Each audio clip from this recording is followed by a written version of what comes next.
नमस्कार ओम साई राम मु शुभस्मिता आपण समस्त को घरोई खाना को बहुत बहुत स्वागत जनाऊँगी।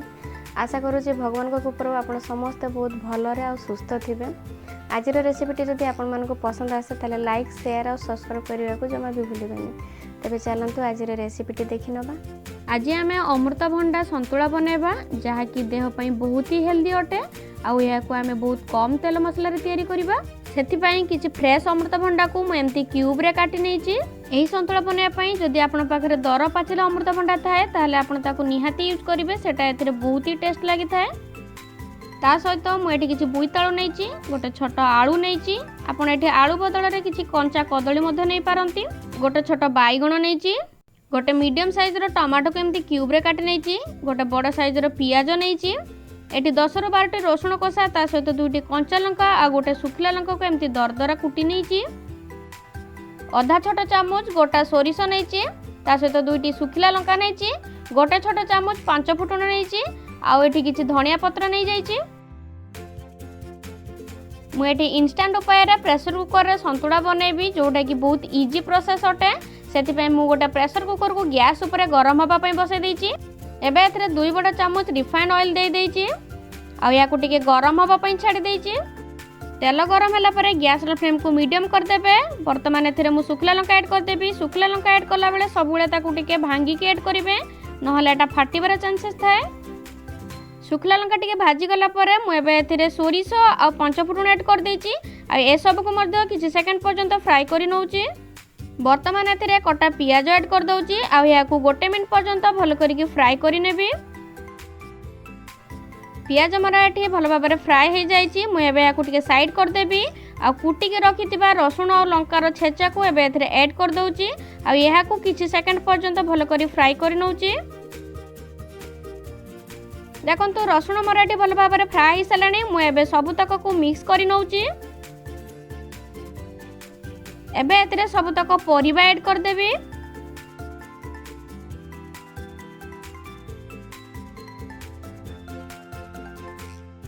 वर्तमान सब को भल करी मिक्स करि नेबी आ या को घोड़े की 1 मिनिट पर्यंत छाड़ देबी जा फल रे रसुण रो फ्लेवर परिया भितर भल भाबरे मिक्स हे जिवो। 1 मिनिट परे मु एठी लीड बाहर कर नउची आ ए सब को आउ थरे टिके मिक्स करि नउची। एबे एथरे कटा टमाटो ऐड कर दउची, स्वाद अनुसार लूण ऐड कर दउची, आधा छोटा चमच पाखापाखि हल्दी पाउडर ऐड कर दउची,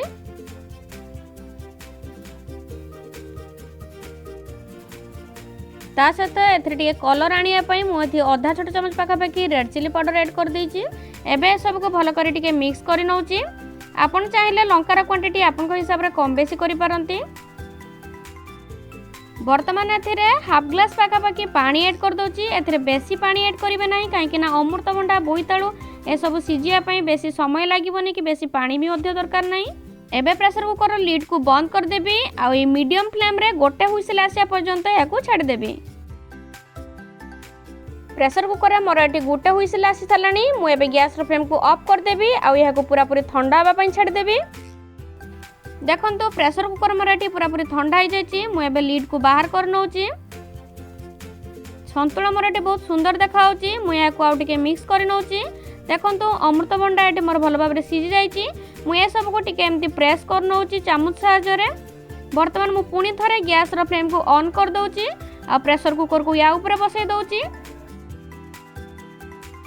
एबे एथरे धनिया पत्र ऐड कर देबी आ ए सब को भल करिकि मिक्स करिकि मीडियम फ्लेम रे आउ 1 मिनिट पाखापाखि याकू टिके फुटेई नेबी।